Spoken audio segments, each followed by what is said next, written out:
ഇന്നിവിടെ സംസാരിക്കാൻ നിർദ്ദേശിച്ച ഒരു വിഷയം അറിവിൻ്റെ പ്രക്രിയാപരത എന്ന് പറയുന്ന ഒരു സങ്കല്പമാണ്. ഈ രണ്ട് വാക്കുകളും നിങ്ങൾക്ക് പരിചയമുണ്ടാവും.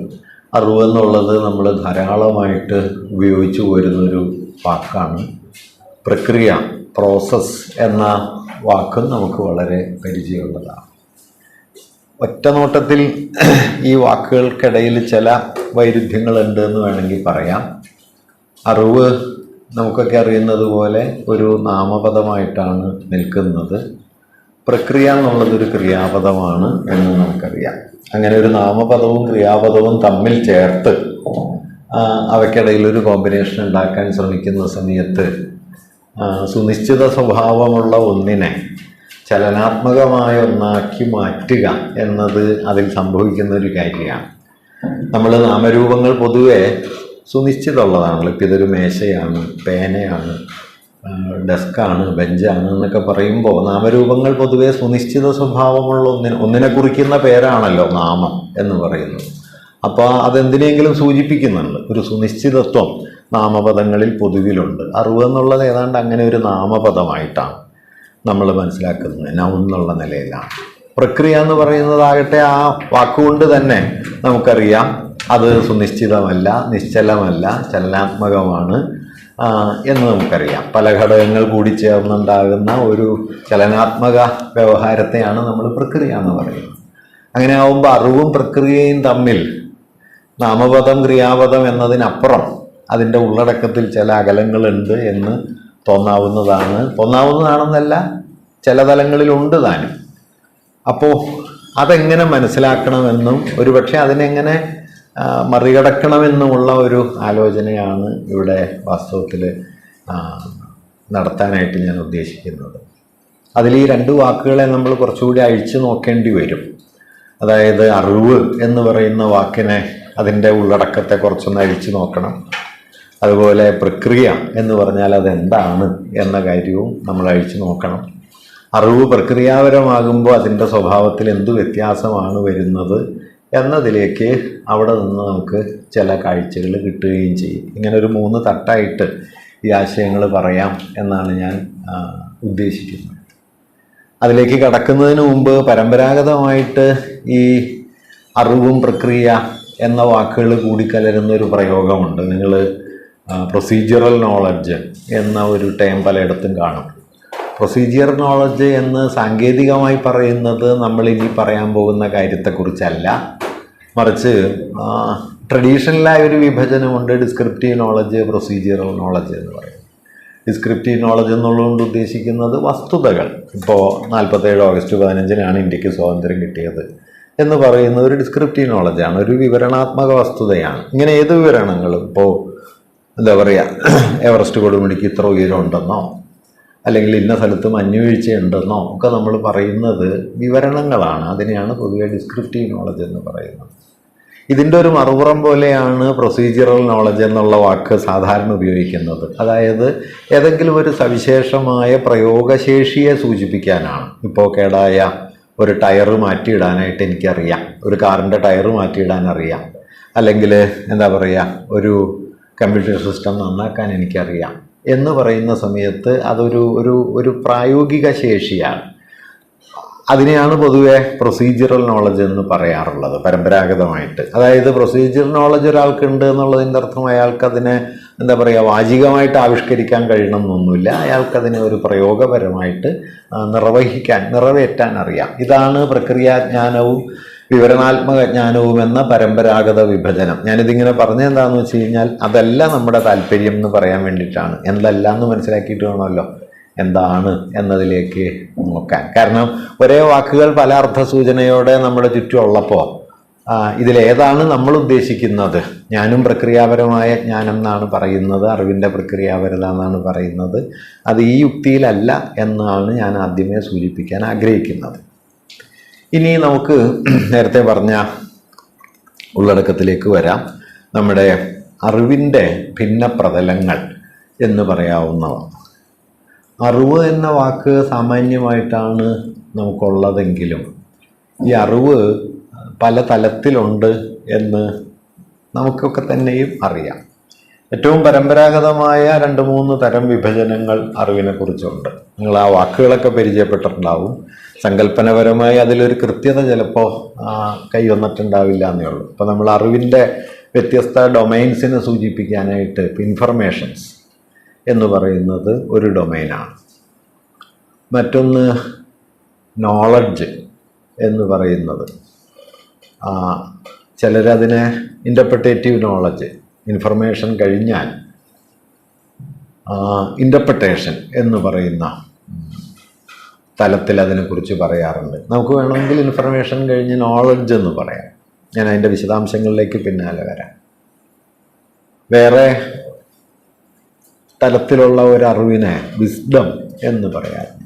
വിസ്ഡം ഒരു കൂടുതൽ വ്യാപ്തിയുള്ള ഒരറിവിനെ സൂചിപ്പിക്കാൻ വിസ്ഡം, മലയാളത്തിൽ ചിലരതിനെ വിവേകം എന്നൊക്കെ, അത് വേണ്ടത്ര പര്യാപ്തമായ വിവർത്തനമൊന്നുമല്ല.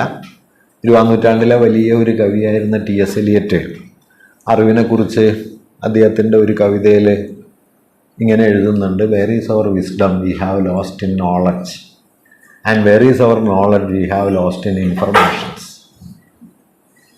വിജ്ഞാനത്തിൽ നഷ്ടമായി പോയ വിവേകം എവിടെയാണ്? വിവരങ്ങളിൽ നഷ്ടമായി പോയ വിജ്ഞാനം എവിടെയാണ്?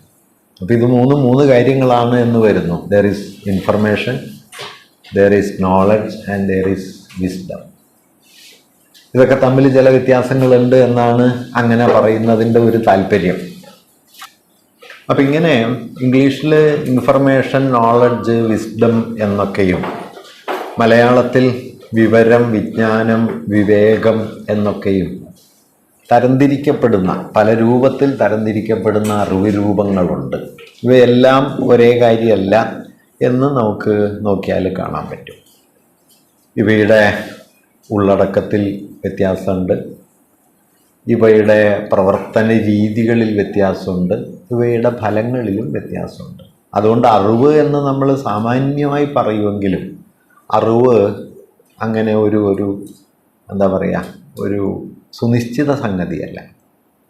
പിന്നെ അറിവിനെക്കുറിച്ചുള്ള മറ്റൊരു ക്രിട്ടിക്കലായ ചോദ്യം, അറിവ് വാല്യൂ ന്യൂട്രലാണോ വാല്യൂ ലോഡലാണോ എന്നൊരു ചോദ്യം.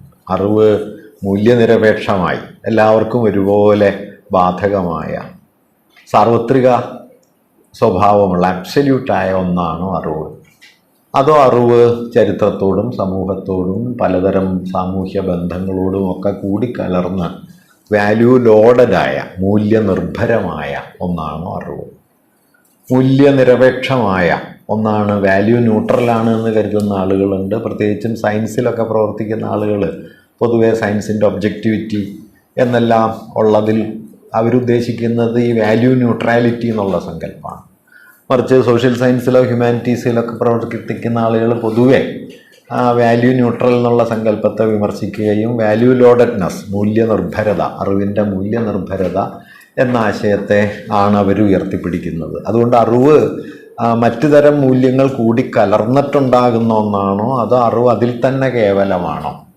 അറിവ് അതിൽ തന്നെ കേവലമാണ് എന്ന് കരുതുന്ന അറിവുണ്ട് കേട്ടോ. ഞാനത് തെറ്റാണെന്നോ ഇല്ല എന്നൊന്നും പറയല്ല. ഇപ്പോൾ ദൈവം എന്നത് അങ്ങനെ ഒരു അറിവാണ്.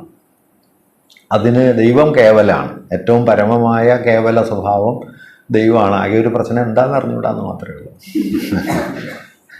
വളരെ അബ്സല്യൂട്ടായ അന്തിമമായ ഒരു സംഗതിയാണ്. പക്ഷേ നമുക്കതിലൊരു മെറ്റാഫിസിക്കലായൊരു ഉള്ളടക്കമാണുള്ളത്. അത് ചരിത്രത്തിലോ സമൂഹത്തിലോ ഒക്കെ അത് ഫങ്ഷൻ ചെയ്യുന്ന രീതിയല്ലല്ലോ, മറിച്ച് അതിനെക്കുറിച്ചുള്ളൊരു ധാരണയാണല്ലോ. അപ്പോൾ മെറ്റാഫിസിക്കൽ എന്ന് വിളിക്കാവുന്ന, അല്ലെങ്കിൽ നമ്മളിപ്പോൾ ബ്രഹ്മം എന്ന് പറയും, ആത്മാവ് എന്ന് പറയും, ഇതെല്ലാം അബ്സല്യൂട്ടാണെന്ന് സങ്കല്പിക്കാം. പക്ഷെ പ്രശ്നം എന്താ വെച്ച് കഴിഞ്ഞാൽ നമുക്കൊരു അതിനെ സാമൂഹികവും ചരിത്രപരവും ഭൗതികവുമായ ഒരു ഉള്ളടക്കത്തിൽ ആ അറിവിനെ മനസ്സിലാക്കാൻ പറ്റില്ല. ഇപ്പോൾ വാല്യൂ ന്യൂട്രൽ അല്ലെങ്കിൽ അബ്സല്യൂട്ട് എന്നൊക്കെ പറയുന്ന അറിവ് സങ്കല്പങ്ങളുണ്ട്. അത് മനുഷ്യവംശം അതിൻ്റെ തുടക്കം മുതൽ അങ്ങനെ കൊണ്ടു നടക്കുന്നുണ്ട്. യാഥാർത്ഥ്യം തന്നെ അങ്ങനെ ഒരു അബ്സല്യൂട്ടായ അണ്ടർസ്റ്റാൻഡിങ് ആണ് എന്നതാണ് പാശ്ചാത്യ തത്വചിന്തയുടെ തുടക്കം കുറിച്ച പ്ലേറ്റോ കരുതുന്നത്. പ്ലേറ്റോ കരുതുന്നത് ഏത് യാഥാർത്ഥ്യവും ഒരു അബ്സല്യൂട്ടാണ്. ആബ്സല്യൂട്ടിൻ്റെ സെക്കൻഡറി മാനിഫെസ്റ്റേഷനാണ് നമ്മുടെ ഒബ്ജക്റ്റീവ് റിയാലിറ്റി. അതിൽ നിന്നുമുള്ളൊരു ആവിഷ്കാരമാണ് കലയും മറ്റുമൊക്കെ. അതുകൊണ്ട് ആൻ അബ്സല്യൂട്ട് ഐഡിയ എന്നതാണ് മൂപ്പര് യാഥാർത്ഥ്യത്തിൻ്റെ കേന്ദ്രമായി കണ്ടത്. ഇപ്പോൾ വെളുപ്പ് എന്ന് പറഞ്ഞു കഴിഞ്ഞാൽ നമുക്കെവിടെയും കാണാൻ പറ്റില്ല. നമുക്ക് കാണാൻ പറ്റുന്നത് എന്തിൻ്റെയെങ്കിലും വെളുപ്പാണ്. കടലാസിൻ്റെ വെളുപ്പോ വസ്ത്രത്തിൻ്റെ വെളുപ്പോ ചുമരിൻ്റെ വെളുപ്പോ ഒക്കെ ആയിട്ട് വെളുപ്പിൻ്റെ ഏതെങ്കിലും പ്രകാരത്തെയാണ് നമുക്ക് കാണാൻ പറ്റുക. അബ്സല്യൂട്ടായ വെളുപ്പ് കാണാൻ പറ്റില്ല. അപ്പം പ്ലേറ്റോൻ്റെ പൊസിഷൻ എന്താണെന്ന് വെച്ച് കഴിഞ്ഞാൽ ശുദ്ധമായ വെളുപ്പ് എന്ന് പറയുന്നത് അബ്സല്യൂട്ടാണ്. അത് ഒന്നിൻ്റെയും അല്ലാത്ത വെളുപ്പാണ്. ഒന്നിൻ്റെയും അല്ലാത്ത വെളുപ്പ് എന്ന് പറഞ്ഞാൽ വെളുപ്പ് എന്നുള്ള ആശയമാണ്. ഈ ശുദ്ധമായ ആശയമാണ് കേവല യാഥാർത്ഥ്യം. അതിൽ നിന്നാണ് മറ്റെല്ലാം ഉണ്ടാകുന്നത് എന്ന് പ്ലേറ്റോ കരുതുന്നു. അപ്പോൾ അവിടെ അബ്സല്യൂട്ട് നോളജ് എന്ന് പറയുന്നത്, അബ്സല്യൂട്ട് ഐഡിയ എന്ന് പറയുന്നതാണ് യാഥാർത്ഥ്യത്തിൻ്റെ ഏറ്റവും ഗാഢമായ തലം. അതിൻ്റെ ഔട്ടർ മാനിഫെസ്റ്റേഷൻസ് ആണ് ബാക്കിയെല്ലാം. അപ്പം ഇങ്ങനെ അറിവിനെ കേവലമായി സങ്കല്പിക്കുന്ന ഒരു പാരമ്പര്യം മതങ്ങൾക്കുള്ളിലും മെറ്റാഫിസിക്കൽ തത്വചിന്തയുടെ ഉള്ളിലും ഒക്കെ ധാരാളമായിട്ട് നിലനിന്ന് പോരുന്നുണ്ട്. അതില്ല എന്ന് പറയാൻ വേണ്ടിയിട്ടല്ല ഞാൻ ഈ വാദം ഉയർത്തുന്നത്, മറിച്ച് അതിൻ്റെ മറുപുറത്ത് എന്താണ് അറിവ് എന്നതിനെക്കുറിച്ചുള്ള ചില ചോദ്യങ്ങളിലേക്ക് കടക്കാൻ വേണ്ടിയിട്ടാണ്. അപ്പോൾ ഈ അറിവിൻ്റെ ഞാൻ ഈ നേരത്തെ പറഞ്ഞ പ്രതലത്തിലേക്ക് വന്നാൽ, 20-ാം നൂറ്റാണ്ടിലെ ഏറ്റവും പ്രമുഖനായ സാമൂഹ്യ ചിന്തകനും സൈദ്ധാന്തികനും തത്വശാസ്ത്രജ്ഞനും ഒക്കെ ആയിരുന്ന ആളാണ് ഹേബർമാസ്. ജർമ്മൻ ചിന്തകനായിട്ടുള്ള ഹേബർമാസ് അറിവിനെക്കുറിച്ച് പറയുമ്പോൾ 3 തരത്തിലുള്ള അറിവിൻ്റെ മണ്ഡലങ്ങളെ അദ്ദേഹം എടുത്തു പറയുന്നുണ്ട്. ഒന്ന് ഇൻഫർമേഷൻസ് എന്ന് പറയുന്നതാണ്, വിവരങ്ങൾ. 2 ഇൻ്റർപ്രിട്ടേഷൻസ് എന്ന് പറയുന്നത്.